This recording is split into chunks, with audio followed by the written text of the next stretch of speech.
Trump stood before the crowd and thundered, "Barack Obama was unfit to lead America." The audience erupted, expecting another night of applause and insults. But then, a recording surfaced, one that revealed a truth so explosive it silenced the room. What was on that tape? And why did it terrify Trump's own circle? Before we get to this explosive moment, tell us where you're watching from. And if you believe truth still matters, hit subscribe. We've got another jaw-dropping story coming tomorrow. The air inside the arena pulsed with energy. Red hats bobbed in the crowd, banners waved high, and chants echoed off the walls like thunder. At the center of it all stood Donald Trump, gripping the podium with both hands, his face flushed with the glow of stage lights. He leaned into the microphone, his voice booming with the trade rhythm that had carried him through countless rallies. "Barack Obama," he declared, pausing just long enough for the crowd to lean in, "was the most unfit president we ever had." The words detonated like fireworks, sending the audience into a frenzy. Cheers erupted, fists pumped, and the familiar chant, "USA, USA," rolled across the stadium like a wave. Reporters scribbled, cameras clicked, and television networks prepared their predictable packages. For them, it was another night of Trump throwing barbs at a familiar target, stoking old flames to keep the spectacle alive. Producers whispered into earpieces, telling anchors to sharpen their talking points. It was all routine, all familiar, the same loop America had watched 100 times before. But then, somewhere in the buzzing crowd, a different kind of noise began. A murmur, faint at first, like static at the edge of a broadcast. "There's a recording," someone whispered. Another voice echoed it, louder now. "A recording." The energy inside the arena didn't collapse, but it shifted. What had been thunderous applause began to fragment into confusion, curiosity, even suspicion. The press gallery stiffened, eyes darting toward colleagues. In a nearby studio, producers froze mid-instruction, screens lighting up with breaking news alerts. The words spread not like wildfire, but like an electrical surge. Instant, invisible, unstoppable. "There's a recording." Nobody knew exactly what it contained, but already the phrase carried weight, as if the mere idea was powerful enough to unseat the roar of Trump's accusations. Networks hesitated, unsure whether to cut away from the live feed or hold steady. Then, in a flash, the decision was made. On cable news screens across America, the chyron lit up with 3 words. "UN Lealese!" The audience in the arena, once chanting in unison, now found itself divided between wild cheers and uneasy silence. Trump continued, raising his voice, but for the first time the crowd wasn't fully his. Something larger loomed, and it wasn't coming from the stage. It was coming from the shadows of a recording America hadn't yet heard. From the moment Barack Obama first emerged as a national figure, Donald Trump seemed to recognize an opponent he could neither control nor ignore. His fixation did not begin with policy disagreements, or even the ordinary friction between politicians of opposing parties. It started with something deeper, a need to undermine Obama's very legitimacy as a leader. That fixation gave birth to one of the most notorious conspiracies in modern American politics. Birtherism. Trump made himself the loudest voice, questioning whether Obama had been born in the United States, stoking baseless rumors about forged documents and secret backgrounds. With every television appearance, with every interview, he sharpened the narrative that Obama was not only unfit to lead, but perhaps not even eligible. The attacks were relentless. On Twitter, he fired off insults calling Obama weak, incompetent, and a disaster. At rallies, he painted Obama as a threat to American strength, accusing him of coddling adversaries and betraying allies. Each insult landed with thunder among his loyalists. They cheered not only the words, but the defiance, the willingness to say out loud what others only whispered. Trump knew how to make an insult feel like a weapon, and he wielded it with precision. Obama was his favorite target because the contrast between them was so stark. Trump thrived on chaos, while Obama projected calm. That clash fueled Trump's belief that he could reduce his rival to a caricature. But there was a consequence to the obsession. For millions of Americans, the endless campaign against Obama became exhausting. They saw it as more than political gamesmanship. It felt personal, even bitter. The persistence of the attacks revealed not confidence but insecurity. Even as president, Trump would return to the same lines of attack, as if still haunted by Obama's existence on the stage. Supporters might have cheered, but independents and critics saw desperation in his need to relitigate a rivalry that Obama himself rarely acknowledged. Over the years, the phrase "Obama was unfit" became one of Trump's favorite refrains, deployed whenever headlines turned against him or controversies threatened to drown him. The accusation was less about Obama himself and more about reaffirming Trump's own dominance. By declaring his predecessor unworthy, he sought to elevate himself. Yet, over time, the words began to sound hollow, rehearsed, and predictable. That predictability set the stage for why a single piece of evidence, a recording, could disrupt the cycle. For the first time, the story might not be Trump defining Obama, but Obama, or at least his voice, defining Trump. In contrast, Barack Obama played the game differently. Where Trump thrived on provocation, Obama rarely took the bait. His strategy was not to match insult with insult, but to maintain the air of calm detachment that had defined his presidency. When pressed about Trump's accusations, whether on late-night talk shows or in interviews, Obama would smile faintly, sometimes shake his head, and respond with measured humor. "I was born in Hawaii," he said once, flashing his birth certificate with the kind of lightness that turned the moment into comedy rather than conflict. For him, Trump's obsession was not an equal rivalry. It was noise. Obama's silence on the matter was not weakness, it was a choice. He understood that responding too often or too forcefully would give Trump what he craved, attention. Instead, Obama leaned into his own legacy, allowing his achievements to speak louder than Trump's taunts. Healthcare reform, diplomatic breakthroughs, economic recovery, each became a shield against the insults hurled from the sidelines. Where Trump used adjectives like weak, history recorded moments of quiet strength. The Iran deal, the raid on Osama bin Laden, the calm during financial turbulence, all stood as reminders that leadership did not always roar. Sometimes, it whispered. That silence became more powerful over time. The more Trump shouted, the more Obama's restraint highlighted the imbalance. Supporters of the former president admired his dignity, seeing in it a refusal to descend into the mud. Even critics who disagreed with his policies could not ignore the stark difference in temperament. The legacy of calm had, in effect, insulated Obama from Trump's noise, yet it also created anticipation. If Obama ever did respond with more than a smile, if he ever did break the silence in a direct and forceful way, it would carry extraordinary weight.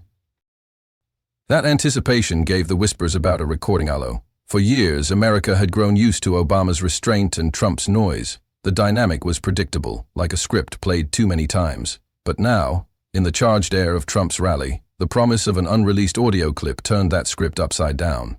If the voice on the recording belonged to Obama, it would not be filtered through the usual calm deflections. It would be raw, unvarnished, and undeniable. A single moment of directness could shift years of narrative. In that possibility lay the tension of the night. Trump had shouted his claim, "Obama was unfit," with the same cadence he had used countless times. But this time, something new had entered the story, a recording, a voice. And the question lingered in the minds of millions. What happens when the man who chose silence finally speaks, not with a smile, not with restraint, but with a truth captured on tape? The rally was supposed to be routine, another night of chants, slogans, and familiar refrains. But this time, Donald Trump carried a different energy, one that seemed to surge from a well of resentment too deep to hide. His face flushed as he leaned into the microphone and declared with venom, "Barack Obama was the most unfit president in the history of this country, and history, mark my words, will prove it." The crowd erupted in cheers, the chant, "Use A, use A," rising from the mass of red hats and waving signs. Trump basked in it, raising his hands as if conducting the noise itself. But beneath the performance, there was something harsher in his delivery than usual. Reporters who had followed him for years whispered to one another in the press pen. They noted the clipped tone, the sharp edges of his phrasing. This was not the playful mockery of earlier rallies. It wasn't just entertainment. Tonight the words dripped with bitterness, almost desperation. He was not merely branding Obama unfit, as he had done countless times before. He was trying to rewrite a chapter of history in real time, cementing his narrative through sheer volume and repetition. He paced across the stage, recounting his favorite attacks. He mocked the Affordable Care Act, scoffed at Obama's foreign policy, and suggested his predecessor had weakened America in ways future generations would suffer for. Each line seemed sharper than the last. "People don't talk about it enough," he sneered. "But the truth is, Obama's entire presidency was a disgrace. Weak, lazy, dangerous, totally unfit. And I was the one who had the courage to say it." The crowd roared, yet the more they cheered, the more unhinged his delivery became. His voice cracked from shouting, his fists clenched at his sides. To the cameras, it looked less like confidence and more like a man wrestling with a ghost that refused to disappear. He needed the chance to drown out something, though no one yet understood what that something was. Journalists filed their notes with a mix of awe and unease. Some called it Trump's most direct, most blistering attack on Obama to date. Others noted how the rally felt different, tenser, heavier, as if Trump was no longer simply rallying his base but trying to silence a truth that hovered just beyond the edges of the crowd. None of them knew that whispers of a recording had already begun to spread through Washington. A whisper that threatened to shatter everything he had just declared on stage. Hours after Trump left the rally stage, the story began to shift. What started as yet another cycle of headlines about his attacks on Obama suddenly veered into uncharted territory. A leak emerged, quiet at first, a rumor traded between reporters and editors. By midnight, it exploded across Mostpedia. There was a recording. And not just any recording, but one taken from a private conversation inside Trump Tower during his first campaign. The audio was rough, muffled at times, but unmistakably damning. In it, a trusted Trump aide could be heard speaking candidly about Barack Obama. His words carried none of the venom of the rally stage. Instead, his tone was almost reverent. "We underestimated him," the aide admitted. "Obama was smarter, calmer, and tougher than we ever expected. Say what you want about him, but the man had discipline. He had control. He played the game at a level we weren't ready for." The contradiction was staggering. For years, Trump had built his brand on the claim that Obama was unfit. Yet behind closed doors, his own inner circle not only respected but feared the very qualities they publicly mocked. The admission stripped away the theater of politics and revealed something raw, recognition of Obama's strength from those who spent years denying it. As the recording circulated, networks scrambled to confirm its authenticity. Analysts dissected every word, pointing out the gulf between Trump's rhetoric and his team's private truth. The aide's voice cracked slightly when he confessed, "The truth is, Obama's calm made him dangerous. We couldn't rattle him the way we wanted. That's what scared us most." The political world erupted. For Trump's supporters, it was a gut punch, proof that even those closest to him knew the narrative of Obama the unfit was built on sand. For critics, it was vindication, confirmation of what they had long believed. Trump's attacks were never about truth, only performance. In living rooms across America, people replayed the recording, stunned by the clarity of the admission. Social media boiled over with hashtags like ObamaFit and Trump caught. Late-night hosts wove the clip into monologues, replaying the line about Obama being smarter and tougher, until it became the refrain of the week. For years, Trump had controlled the story, but now his own aide's words became the story. The irony was sharp.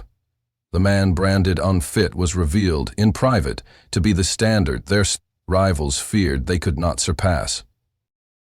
By dawn, the recording had reached every corner of American media. Cable networks ran it on a loop, splitting their screens between footage of Trump's rally rant and the calm voice of his aide admitting Obama's strength. The juxtaposition was devastating. On one side, Trump's red face, veins bulging, declaring Obama lazy and weak. On the other, the quiet acknowledgement, he was smarter, calmer, and tougher than we ever expected.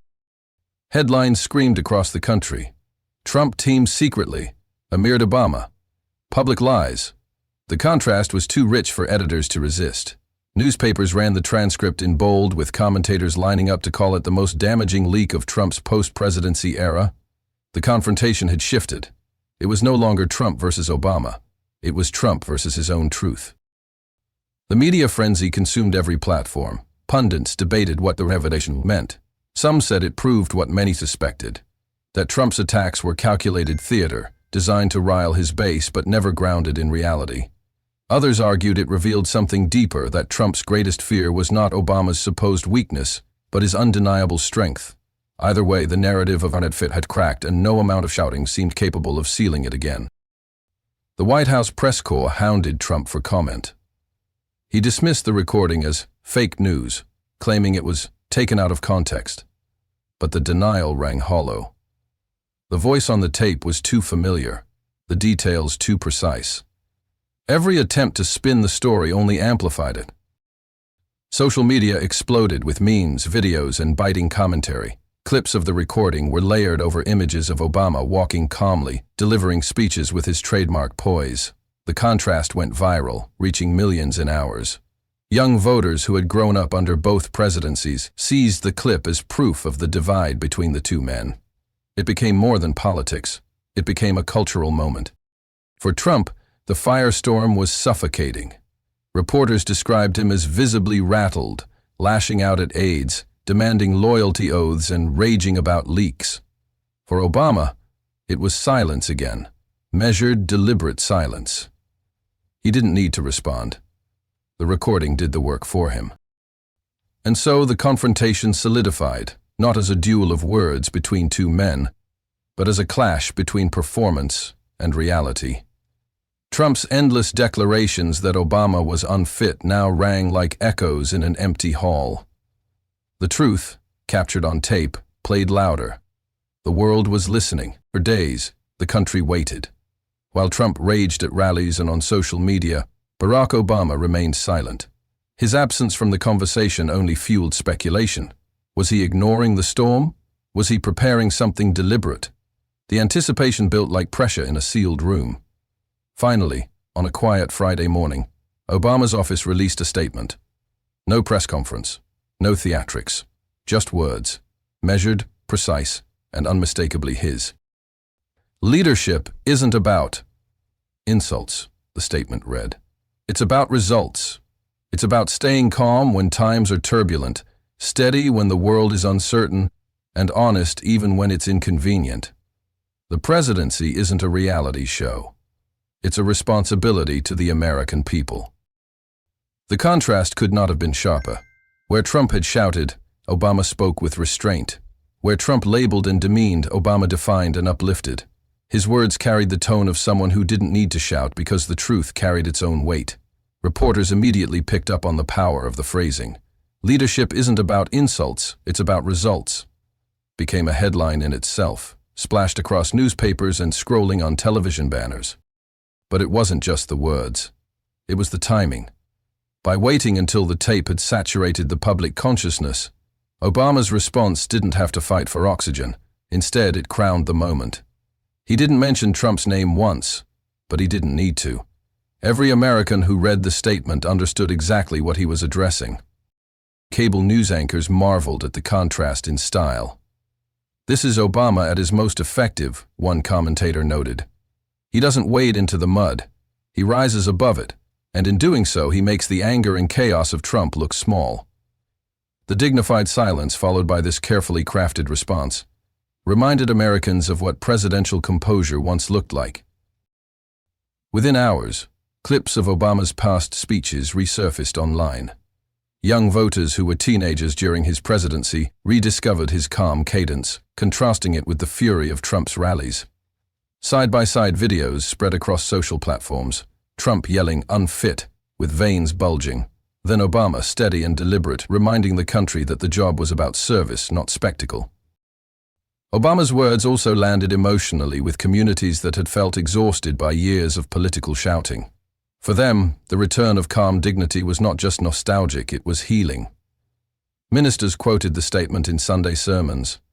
Teachers printed it out for classroom discussions about leadership. Parents posted it on refrigerators, telling their children, "This is what we mean when we talk about character." By saying less, Obama managed to say more. His comeback wasn't a counterpunch, it was a reminder of who he was, and by extension, what the country could be. While Trump tried to drag the debate into the dirt, Obama elevated it into the realm of principle. It was not a rebuttal of Trump's words, but of his entire style. And in that quiet, steady move, Obama reclaimed the ground that Trump had tried to bury him under. If the tape had already been an earthquake, Obama's statement was the aftershock that made the walls crumble. Suddenly, the conversation spilled far beyond politics. It wasn't just pundits or activists anymore. It was barbershops, living rooms, classrooms, and church lections. Everywhere people gathered, they asked the same question: did you hear the tape? In schools, history teachers turned the moment into a lesson. Students listened to the aide on the recording admitting Obama was smarter, calmer, and tougher than expected.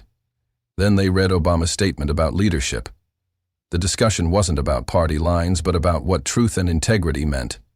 One student reportedly asked, "Why would someone lie in public if they knew the truth in private?" That question ricocheted through communities nationwide. In barbershops, the talk was louder, rawer. "Man, they knew Obama had it," one barber said, shaking his head. "All that talk about unfit, that was fear talking. Fear of a man they couldn't break." Customers nodded, adding stories about watching Obama during crises, how he handled tragedy without losing composure. The recording wasn't just proof of hypocrisy. It was confirmation of something many already believed in their bones. Churches took it further, weaving the moment into sermons. Pastors quoted Obama's line, "Leadership isn't about insults, it's about results," connecting it to biblical teachings about humility and service.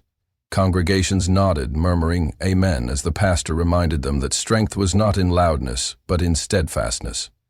For many, the moment became spiritual as well as political. Online, the cultural explosion was unstoppable. Hashtags erupted. Unfit or truth, the recording, Trump memes flooded timelines. One viral clip looped Trump shouting, "Unfit," next to the aide quietly confessing he was smarter, calmer, and tougher. Another meme showed Obama with sunglasses, the caption reading, "Stay calm, the truth speaks for itself." Satirical shows seized the moment. On late-night television, comedians replayed the recording, pausing after each line to smirk at the contradiction. Sketches depicted Trump arguing with his own aide's voice, shouting, "Fake news" at a tape that clearly wasn't fake.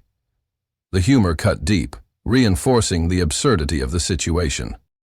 But beneath the laughter was something heavier. Editorials reflected on the danger of a politics built on lies. Writers warned about the erosion of trust, the toll of leaders who weaponize dishonesty. For some Americans, the recording wasn't just about Trump or Obama. It was about the state of truth itself in the country. Could democracy survive if words no longer matched reality? As to reported shifts in public opinion. Independent voters, weary of endless brawls, leaned toward the calmness of Obama's message. Even some Republican-leaning voters admitted in focus groups that the recording made them think twice. The cultural tide was shifting not because Obama had attacked Trump, but because Trump's own contradiction had finally been laid bare, and Obama's dignified response highlighted it with devastating clarity. In living rooms and workplaces, people played the tape again and again. Each time, it carried more weight. Each time, it chipped away at the narrative Trump had built. The public reaction wasn't a fleeting meme cycle. It was a cultural reckoning, one that blurred the lines between politics and everyday truth. As the cultural wave built, institutions could no longer ignore it. On Capitol Hill, lawmakers fielded questions from reporters who played the recording on their phones. The contradiction was impossible to spin. For some Republicans, the safe strategy was silence. But others began to edge away from Trump, sensing the political cost of clinging too tightly. One senator, usually loyal, hesitated when pressed. "Look," he said, "we need leaders who tell the truth, even when it's inconvenient. The tape is the tape. It speaks for itself." The comment ricocheted through Washington, signaling the first cracks in the wall of unconditional support. Democrats, meanwhile, seized the moment with force. They read Obama's statement into the congressional record. They invoked the tape in speeches about honesty and accountability. "If you call someone unfit in public but admit their strength in private," one congresswoman declared, "the unfit one isn't Barack Obama, it's you." The chamber erupted in murmurs, the words landing like a hammer. Editorial boards followed, publishing blistering condemnations. Newspapers that had long tolerated Trump's theatrics began to frame the issue as one of basic integrity. "This is not about politics," one editorial read. "It is about the widening gap between public deception and private truth. No democracy can endure such a divide." Even in conservative strongholds, whispers of doubt surfaced. Local radio callers asked why Trump would keep shouting "unfit" if his own aide admitted the opposite. For many, it wasn't about defending Obama. It was about grappling with the raw exposure of dishonesty. Meanwhile, advocacy groups used the moment to launch campaigns around truth in leadership. Nonprofits aired ads featuring Obama's line about results over insults. Fact-checking organizations reported spikes in readership as Americans sought clarity in a fog of spin. Universities planned forums on political honesty, citing the tape as a case study for generations of students. The institutional ripple effects grew. Poll numbers showed a measurable dip in Trump's favorability, especially among independents. Republican strategists privately admitted the tape was a nightmare, fearing it could drag down candidates tied too closely to Trump. Campaign donors whispered about reallocating funds to candidates who emphasized stability over chaos. In the judiciary, some legal analysts speculated whether the recording might have relevance in ongoing investigations into Trump's conduct. While not directly tied to cases, it painted a broader picture of duplicity and intent. Theories swirled in legal circles, feeding a sense that the walls were slowly closing in. Through it all, Obama's silence remained powerful. Beyond his single statement, he did not re-enter the fray. He didn't need to. The institutions themselves were moving, shifting away from Trump's narrative and toward a renewed emphasis on consistency. The comeback wasn't just Obama's. It became a comeback for truth itself. In a political era defined by chaos, the revelation of private honesty clashing with public lies reset the stakes. Institutions, long reluctant to challenge the weight of Trump's voice, suddenly rediscovered their role. The tape had forced them to confront not just a man, but the meaning of leadership. Donald Trump had always thrived on chaos, but this time the chaos was slipping beyond his control. The recording that revealed his own aide praising Barack Obama's steadiness had detonated across every media platform, and the pressure began to mount. On Truth Social, Trump fired off post after post, denouncing the clip as deep news, deep state garbage, and another witch hunt. He claimed the audio had been doctored by radical leftists and insisted the mainstream media was trying to rewrite history. His words came in rapid succession, the familiar rhythm of defiance. But there was a sharper edge, an undertone of desperation that seasoned observers immediately recognized. Even his supporters could hear it. The more he shouted about the tape being fake, the more the contradiction stood out. Trump's base had once believed every denial, but now some began asking quiet questions. If it's fake, why did it sound so real? Why hasn't he released the full recording if it's out of context? These murmurs spread in online forums and local gatherings, revealing cracks in the once solid wall of loyalty. Trump's closest allies doubled down, rushing to cable news to dismiss the tape. But their talking points sounded rehearsed, hollow, almost robotic. The contrast between the genuine tone of the leaked recording and the frantic denials on air could not have been sharper. The meltdown became spectacle in itself. Reporters tracked Trump's escalating rants like a clock, each one more erratic than the last. Late-night monologues stitched together his posts into a chaotic reel, the audience laughing but also shaking their heads at the unraveling of a man who had once commanded stages with complete dominance. His rage had once felt like control, but now it seemed like panic. Reporters in rallies still cheered, but the chants were uneven, no longer the tidal wave they once were. The energy was faltering, the confidence dimming. Behind closed doors, advisors whispered about damage control. Some urged him to ignore the tape entirely, hoping the news cycle would move on. But ignoring had never been Trump's instinct. He needed to fight, to lash out, even when every swing made the wound deeper. That instinct, the very one that once carried him to political dominance, now magnified the perception of guilt. Every denial fed the story. Every insult to the press fueled new coverage. And the more he melted down, the more the nation realized this wasn't just a political fight. It was the unraveling of credibility itself. If Trump's meltdown was the spark, the national conversation was the wildfire it ignited. Across the country, the recording wasn't just another news item. It became a cultural flashpoint. In schools, teachers overheard students debating whether leaders should be judged by public bluster or private truth. In barbershops and diners, conversations shifted from local gossip to the meaning of fitness in leadership. Churches folded it into Sunday sermons, warning against hypocrisy and calling for leaders who matched words with actions. The recording had pierced the surface noise of politics and touched something deeper: America's yearning for integrity. Media outlets framed the moment with headlines that refused to soften the contradiction. Trump called Obama unfit. His own aide disagreed. It became the most replayed clip of the year, and the hashtags captured the rawness of the debate. Unfit or troop? Trump vs. Trump?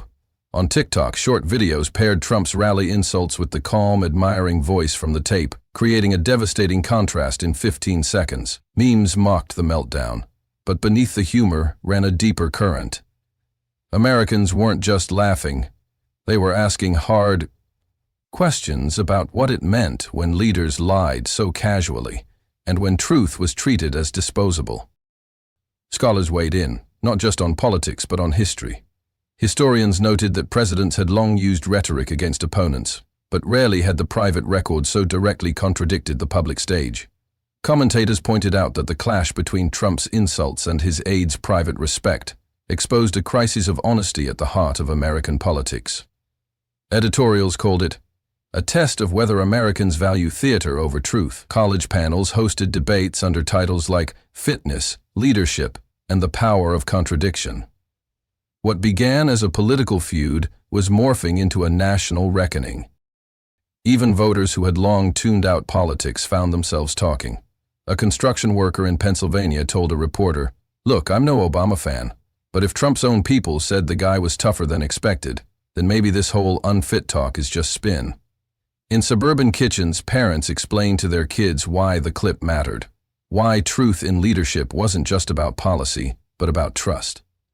The recording had slipped into the bloodstream of daily life, shaping conversations far beyond the usual echo chambers. By the end of the week, one phrase had crystallized across headlines, social media, and conversations. Trump called Obama unfit, but his own aides proved otherwise. It was more than irony. It was a moment of collective recognition. The story was no longer about Trump versus Obama. It was about truth versus performance, about credibility as the foundation of leadership. The fallout wasn't just viral. It was transformative, a viral lesson America couldn't ignore. Donald Trump had aimed for a knockout blow, but what unfolded instead was a reversal he never saw coming. His loudest insult, calling Barack Obama unfit, boomeranged back in the most devastating way possible. The more he repeated it, the more hollow it sounded against the backdrop of that leaked recording.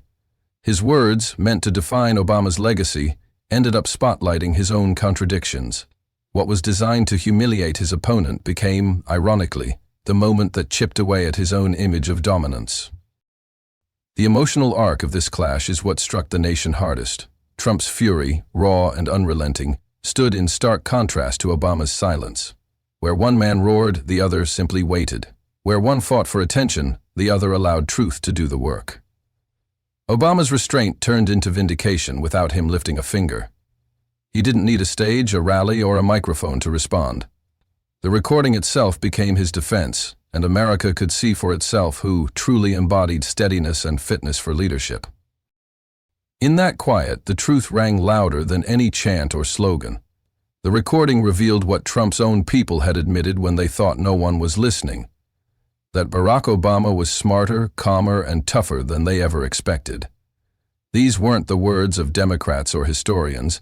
They were the candid reflections of insiders who'd lived through the same moments. It was not spin, not campaign rhetoric, but raw acknowledgement. And that acknowledgement mattered more than any speech. For millions of Americans, the tape served as a mirror. It forced them to confront a bigger question. How often had leaders told them one story in public while admitting another in private? How many times had performance been prioritized over truth? The confrontation was no longer just about two men. It was about the kind of leadership the country deserved: integrity, honesty, and consistency, were suddenly at the center of the conversation, not as abstract ideals, but as urgent necessities. The lesson of this clash was simple yet profound. Leadership is not measured by the sharpness of insults or the volume of one's voice. It is measured by results, by steadiness under pressure, and by the willingness to tell the truth even when it is inconvenient. Trump's insult, meant to define Obama as weak, instead defined himself as dishonest. Obama's silence, often mocked by critics as aloofness, emerged as strength. One man unraveled under the weight of his own words, while the other stood taller without ever raising his voice. And so we are left with the essential call to action. In a time when truth is twisted, when facts are spun into weapons, and when leadership is too often reduced to theater, we must ask ourselves, what kind of leadership does America deserve? Do we want leaders who roar in contradiction, or leaders whose actions match their words? The answer will shape not only the next election, but the very character of our democracy.